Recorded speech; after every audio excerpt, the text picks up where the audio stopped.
We're here at DjangoCon 2023 in Durham, North Carolina, and with me is a first-time DjangoCon speaker and I believe first-time conference-like speaker. Yep. Ryan Cheley. Ryan, how's it going? Doing really well. How are you, Jay? Good, good. So Ryan, let's just jump right into it. You gave an amazing conference talk. Well, thank you, because I was terrified up to and even during the talk, and I've gotten some really good feedback from people, so it's been really great, really great. Let's start with the why. So this is your first time speaking at DjangoCon. What made you want to give a talk here? I wanted to see if it was something I wanted to do more than once, and the Django community is just so welcoming. I figured like if I could do it here, that's a good starting point, and it's just kind of a bucket list sort of thing, and still trying to decide if I want to do it again because of just how nerve-wracking it can be to be speaking in public, but I'm leaning more towards doing another one than not. So your talk was about your first contributions to the Django code base. Yep. What was more stressful? Giving the talk, quite honestly. Really? Oh yeah. Really? Yeah. Well, I mean, because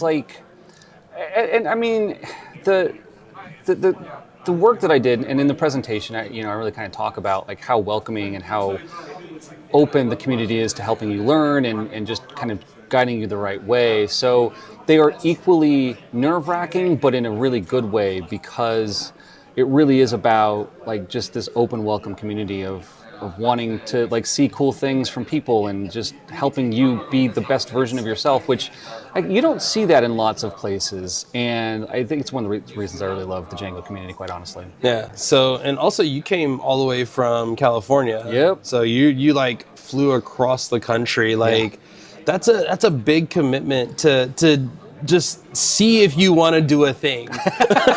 Well, yeah, but I mean, I was at DjangoCon last year and I had a really great time. I think we met last year. Yeah. I met a whole bunch of really great people and was like, I would really like to see these people again. Yeah. So, and I've been to other conferences before where I've met literally nobody and not really, one way or the other wanted to really go again or not, and maybe I would or maybe I wouldn't. But this one I was like, I'm going to see if I can get work to pay for it. If work can't pay for it, then I will pay for it. I was lucky enough to get work to pay for it, and it was part of, like, the speaking engagement was part of one of my goals. So it really, one of my work professional goals. So it really all kind of worked out really well for me in a whole bunch of different ways. You're touching like a lot of topics that I hope that like our viewers can also take in there, and that there's a benefit not just to giving the talk for like being at the conference, but there's also like giving the talk for the sake of like career development and like continuing and learning and like presenting. I mean, and your talk itself was such a unique experience, because you talked about this experience of trying to scale this range and failing the first time. Right. And never really finishing that journey, but also tying that same idea into how you started with this process, and it didn't turn out okay, but you still told that story. So like, how is it to like talk about your failures, I guess? I think it's super important. Yeah. I mean, some people might look at me and have a very particular idea about who I am and what I should be.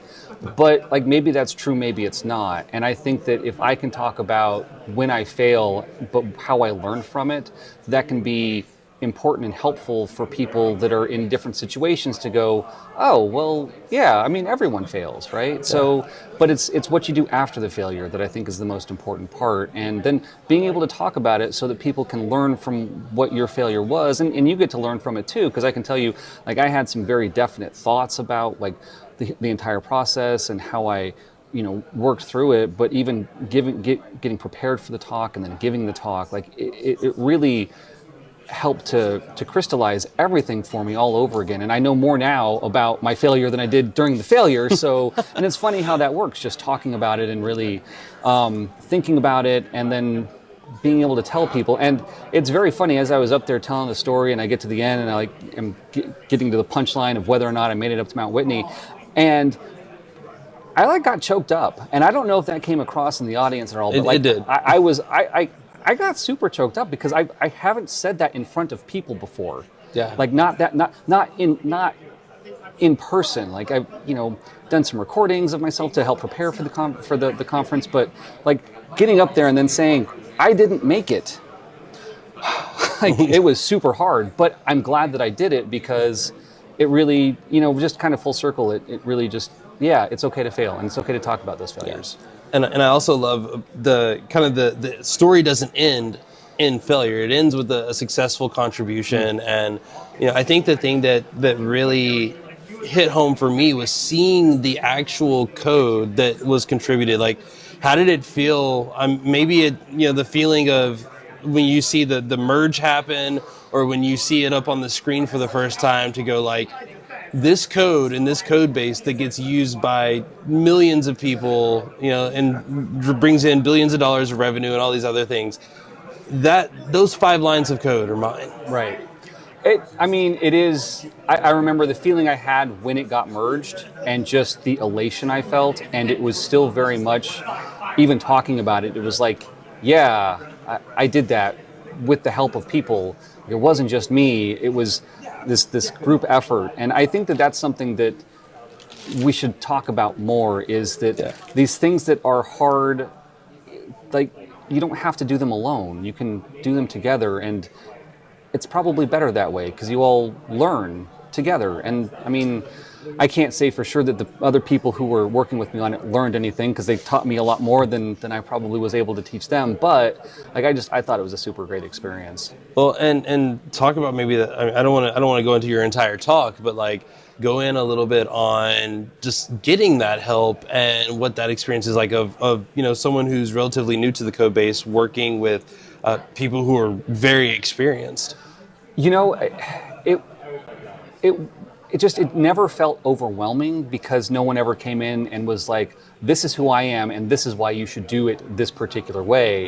It was always very much of, you could do it that way, but here might be a reason why you wouldn't want to do it that way. Interesting. And here are some hints to kind of get you to where you probably want to be, to really almost like a senior dev to junior dev sort of thing. And like that's kind of what you need. And you never, some junior devs don't realize that they may actually be senior devs in a particular sort of instance, and it's just and senior devs may be junior devs in a different instance. And so it was just a super great experience. And I only really found out who the people were that helped me later on as I was preparing for the talk, where I was like, oh, that's who that is. Oh, that's who that is. Their Git blame is massive. Right.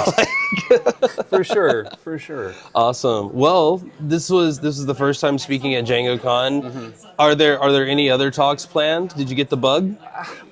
We'll see. I'm still a little, probably more likely to give another talk than not, but I'm still trying to decide. Although, as we were sitting here through on Tuesday and Wednesday, I was thinking, could I give a lightning talk? No, I don't want to give a lightning talk. I just kind of want to sit back and relax. But I have had a couple of ideas where I've thought, that might be an okay talk to give. We'll definitely keep all those ideas. We don't know where Django 2024 is going to be, or DjangoCon 2024 is going to be. Hopefully it's back in Durham. How's Durham treated you so far? This is a great city. It's super walkable, really friendly. It's not 100 degrees outside like it is back home, so there's that. Yeah. But yeah, it's been a great city. Awesome. Well, hopefully we'll see you next year as well. For sure. Awesome. And hopefully we'll see you too, and you can catch Ryan's talk. It'll be on YouTube eventually at the DjangoCon YouTube channel. But also you could catch it in person next year when maybe a talk is submitted. Maybe. But until then, thank you so much, Ryan, for having this conversation with me. Anytime. Awesome. Take care.